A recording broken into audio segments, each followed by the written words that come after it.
صحیح اسلام کو لوگوں چلو کرتے ہیں۔ السلام علیکم ورحمۃ اللہ وبرکاتہ۔ الحمدللہ رب العالمین والصلاة والسلام علی اشرف الانبیاء والمرسلین نبینا محمد وعلی آلہ وصحبہ اجمعین، اما بعد، اعوذ باللہ من الشیطان الرجیم، بسم اللہ الرحمن الرحیم۔ قال اللہ تبارک وتعالی فی قرآن المجید: اِنَّا عَلَيْنَا جَمْعَهُ وَقُرْآنَهُ فَإِذَا قَرَأْنَاهُ فَاتَّبِعْ قُرْآنَهُ ثُمَّ إِنَّ عَلَيْنَا بَيَانَهُ وَقَالَ اللَّهُ تَبَارَكَ وَتَعَالَى إِنَّا نَحْنُ نَزَّلْنَا الذِّكْرَ وَإِنَّا لَهُ لَحَافِظُونَ۔ رب اشرح لي صدري ويسر لي امري واحلل عقدة من لساني يفقهوا قولي رب زدني علما۔ میرے عزیز دوستوں اور بھائیوں اور میری اسلامی خواتین و حضرات، اللہ تبارک و تعالیٰ کی توفیق سے میں آج جس ٹاپک پر، جس موضوع پر بات کرنے کی کوشش کر رہا ہوں، وہ ٹاپک، وہ موضوع ہے کہ قرآن کیسے نازل ہوا۔ تو ہم اس بارے میں آپ سب کے سامنے پوری دلیل کے ساتھ، پورے حوالے کے ساتھ بات رکھنے کی کوشش کریں گے، اور یہ بھی بتانے کی کوشش کریں گے کہ قرآن کیا 2 مرتبہ نازل ہوا ہے۔ یہ تمام باتیں انشاءاللہ تبارک و تعالی وقتاً فوقتاً میں وضاحت کرتا جاؤں گا۔ اللہ تبارک و تعالیٰ سے دعا ہے کہ اللہ تبارک و تعالیٰ ہمیں حق بات اور سچ بات کہنے کی توفیق عطا فرمائے، اور جو ہم سے لفظی طور پر کہنے میں خطائیں ہوں، اللہ تبارک و تعالیٰ اس کو معاف فرمائے، آمین یا رب العالمین۔ میرے جس دوستوں اور بھائیوں اور میری اسلامی خواتین و حضرات، جیسا کہ ہر مسلمان کو یہ بات معلوم ہونی چاہیے کہ قرآن اللہ تبارک و تعالیٰ کی طرف سے اتاری ہوئی کتاب ہے، اس میں ذرہ برابر بھی شکوک اور شبہات نہیں کرنی چاہیے، بلکہ اس پر یقین رکھنی چاہیے، یقین کرنی چاہیے کہ وہ اللہ تبارک و تعالیٰ کی طرف سے اتاری ہوئی کتاب ہے۔ سب سے پہلے دیکھتے ہیں کہ نبی صلی اللہ علیہ وسلم کے بارے میں اللہ تبارک و تعالیٰ نے کیا فرمایا ہے۔ سورہ العنکبوت آیت نمبر 48 اور 49 میں اللہ تبارک و تعالیٰ نے فرمایا نبی صلی اللہ علیہ وسلم کے بارے میں کہ اس سے پہلے تو آپ کوئی کتاب پڑھتے نہ تھے، یعنی آپ صلی اللہ علیہ وسلم اس سے پہلے نہ آپ کتاب کوئی پڑھتے تھے، نہ آپ صلی اللہ علیہ وسلم اپنے ہاتھوں سے لکھتے تھے۔ یعنی اگر ایسا ہوتا، اگر آپ صلی اللہ علیہ وسلم کے بارے میں یہ ہوتا کہ آپ لکھ سکتے ہیں، پڑھ سکتے ہیں، تو باطل پرست جو تھے کفار مکہ کے لوگ، ان کو یہ کہنے کا موقع مل جاتا کہ انہوں نے اپنی طرف سے اس کتاب کو گڑھ دی ہے، بنا لی ہے، اور پرانے لوگوں کی کہانیاں اس کے اندر لکھی ہوئی ہیں۔ جیسا کہ آپ دیکھ سکتے ہیں اس بارے میں سورہ الفرقان کے اندر آیت نمبر 5 اور 6 میں، اور اسی طرح سے تبارک و تعالیٰ نے کہا اپنے نبی صلی اللہ علیہ وسلم کو کہہ دیجئے، یعنی یہ قرآن کو، کہ اللہ نے نازل کیا ہے۔ اللہ نے بغیر پڑھے لکھے نبی کو اپنا پیغام لوگوں تک پہنچانے کے لیے ان کو سب سے پہلے اللہ تبارک و تعالیٰ نے تعلیم دی۔ نبی صلی اللہ علیہ وسلم کو اللہ تبارک و تعالیٰ نے رسول بنایا، ان کو پہلے فرشتہ جبرائیل علیہ السلام کو بھیج کر پڑھنا سکھایا۔ غار ہرا میں آپ صلی اللہ علیہ وسلم جایا کرتے تھے، رات میں یا دن میں جا کر کے وہاں پر آپ صلی اللہ علیہ وسلم عبادتیں کیا کرتے تھے۔ تو آپ صلی اللہ علیہ وسلم ایک بار غار ہرا میں قیام پذیر تھے کہ فرشتہ جبرائیل علیہ السلام آپ صلی اللہ علیہ وسلم کے پاس آیا، اور آپ صلی اللہ علیہ وسلم کو کہا اقرا، پڑھیے۔ آپ صلی اللہ علیہ وسلم نے فرمایا ما انا بقارئ، میں پڑھانا نہیں جانتا۔ آپ صلی اللہ علیہ وسلم نے فرمایا کہ میں پڑھنا نہیں جانتا، تو علیہ وسلم کو تکلیف محسوس ہونے لگی۔ پھر آپ صلی اللہ علیہ وسلم کو چھوڑ دیا. اس طریقے سے فرشتے نے 3 مرتبہ اقرا کہا کہ پڑھیے، اور آپ صلی اللہ علیہ وسلم نے اس طرح سے انکار کرتے رہے کہ میں پڑھنا نہیں جانتا. پھر 4تھی مرتبہ فرشتہ جبرائیل علیہ السلام نے کہا اقرا بسم ربک الذی خلق، پڑھیے اپنے رب کے نام سے جس نے پیدا کیا. خلق الانسان من علق، انسان کو خون کے لوتھڑے سے پیدا کیا. سورہ علق آیت نمبر 1 سے لے کر کے 19 تک دیکھیے. اسی طرح سے صحیح بخاری میں حدیث نمبر 3 کے اندر پورا تفصیلات آپ دیکھ سکتے ہیں. اسی طرح سے آپ صلی اللہ علیہ وسلم نے کسی اجنبی سے، کسی انجانے شخص سے پڑھنا نہیں سیکھا، بلکہ اس فرشتہ کو آسمان اور زمین کے درمیان کرسی پر بیٹھا ہوا دیکھا اور پہچان لیا. دیکھیے صحیح بخاری میں حدیث نمبر 4 اور 4855 میں، اور سورہ تکویر کے اندر آیت نمبر 23 میں. اسی طرح سے نبی صلی اللہ علیہ وسلم پڑھتے وقت، قرآن کو پڑھتے وقت اپنے ہونٹوں کو جلدی جلدی ہلانے لگے، یعنی بھولنے کے ڈر سے جلدی جلدی پڑھنے لگے. تو اللہ تبارک و تعالیٰ نے فرمایا لا تحرک بہ لسانک لتعجل بہ، آپ قرآن کو جلدی یاد کرنے کے لیے اپنے زبان کو حرکت نہ دیں. انا علینا جمعہ وقرآنا، اس قرآن کا جمع کرنا اور آپ کی زبان سے پڑھانا ہمارے ذمہ ہے. فَإِذَا قَرَأْنَاهُ فَاتَّبِعْ قُرْآنًا، ہم جب اسے پڑھ لیں تو آپ اس کے پڑھنے کی پیروی کریں. یعنی فرشتہ جبرائیل علیہ السلام جب قرآن کو پڑھ لیں تب آپ صلی اللہ علیہ وسلم کو حکم دیا جا رہا ہے کہ آپ ان کے پیچھے پیچھے پڑھیں. ثم ان علینا بیانا، پھر اس کا واضح کر دینا، یعنی صاف طور پر اس کا ڈیٹیل پورا بتلا دینا ہماری ذمہ ہے. دیکھیے سورہ قیامہ آیت نمبر 16 سے لے کر کے 19 تک میں فرشتہ جبرائیل علیہ السلام انسانی شکل میں بھی آ کر کے اور اس طرح سے تعلیم دیتے تھے. اور اللہ تبارک و تعالیٰ نے فرمایا ایک اور جگہ سورہ طٰہٰ آیت نمبر 114 میں آپ صلی اللہ علیہ وسلم کی کہ آپ کہیے، یعنی آپ صلی اللہ علیہ وسلم یاد کرنے کے ڈر سے جلدی جلدی نہ پڑھیے، بلکہ اللہ تبارک و تعالیٰ سے دعا کیجئے رب زدنی علما، کہ اے میرے رب میرے علم کو بڑھا. اور اللہ نے قرآن کو نازل کیا، وہی اس کی حفاظت کرنے کی ذمہ داری لیا ہے. جیسا کہ سورہ ہجر آیت نمبر 9 میں فرمایا اللہ تبارک و تعالیٰ نے اِنَّا نَحْنُ نَزَّلْنَا الذِّكْرَ وَإِنَّا لَهُ لَحَافِظُونَ، کہ ہم نے ہی اس قرآن کو اتارا ہے اور ہم ہی اس کی حفاظت کرنے والے ہیں. اسی طرح سے قرآن جو ہے پہلے لوح محفوظ میں کتابی شکل میں رکھا ہوا تھا، جیسا کہ اس بارے میں آپ دیکھ سکتے ہیں سورہ البروج آیت نمبر 21 اور 22 میں اس کا ذکر ہے.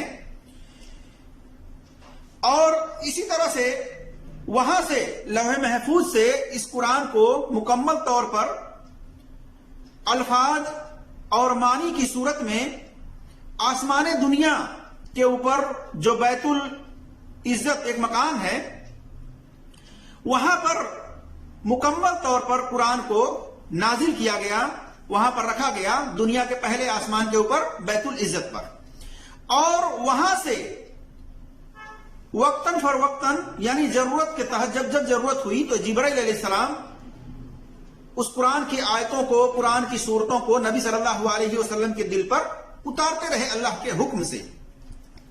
اور اس پر اجماع بھی ہے، جیسا کہ امام قرطبی تفسیر قرطبی میں جلد نمبر 2 صفحہ نمبر 297 پر لکھتے ہیں کہ پہلے آسمان میں مکمل نازل ہونے پر قرآن علماء کا اجماع ہے.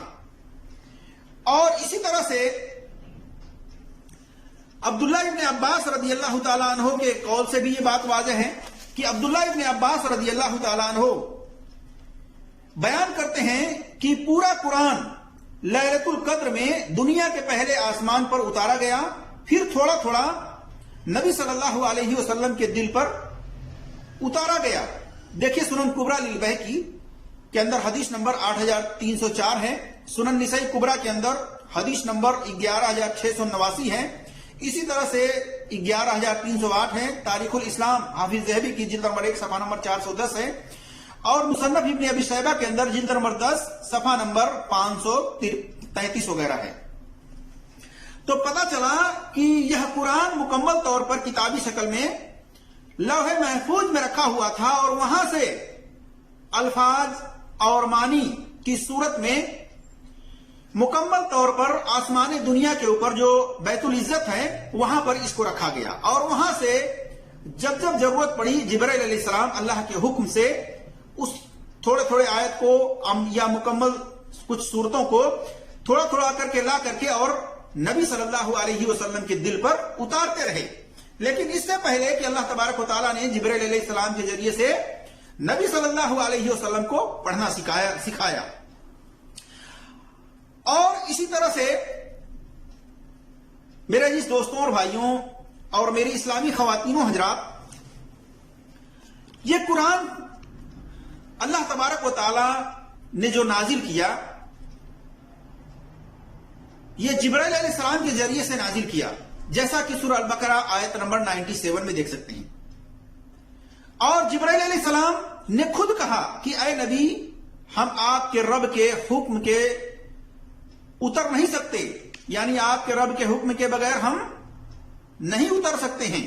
دیکھیں سورہ مریم آیت نمبر 64 میں۔ اسی طرح سے اللہ تبارک و تعالیٰ نے فرمایا وَإِنَّهُ لَتَنزِيلُ رَبِّ الْعَالَمِينَ، اور بے شک اس میں کوئی شک نہیں کہ تمام جہانوں کے رب نے اس قرآن کو نازل کیا ہے، اور اسے ایماندار فرشتے لے کر آیا ہے، یعنی جبرائیل علیہ السلام ایماندار فرشتوں میں ہیں، اور اس فرشتے نے اس کتاب کو لے کر آیا ہے اور آپ صلی اللہ علیہ وسلم کے دل پر نازل کیا ہے، اتارا ہے، صاف عربی زبان میں۔ اگلے نبیوں کی کتابوں میں بھی اس قرآن کا تذکرہ ملتا ہے، ذکر ملتا ہے۔ دیکھیے سورہ عاشورہ آیت نمبر 192 سے 196 تک۔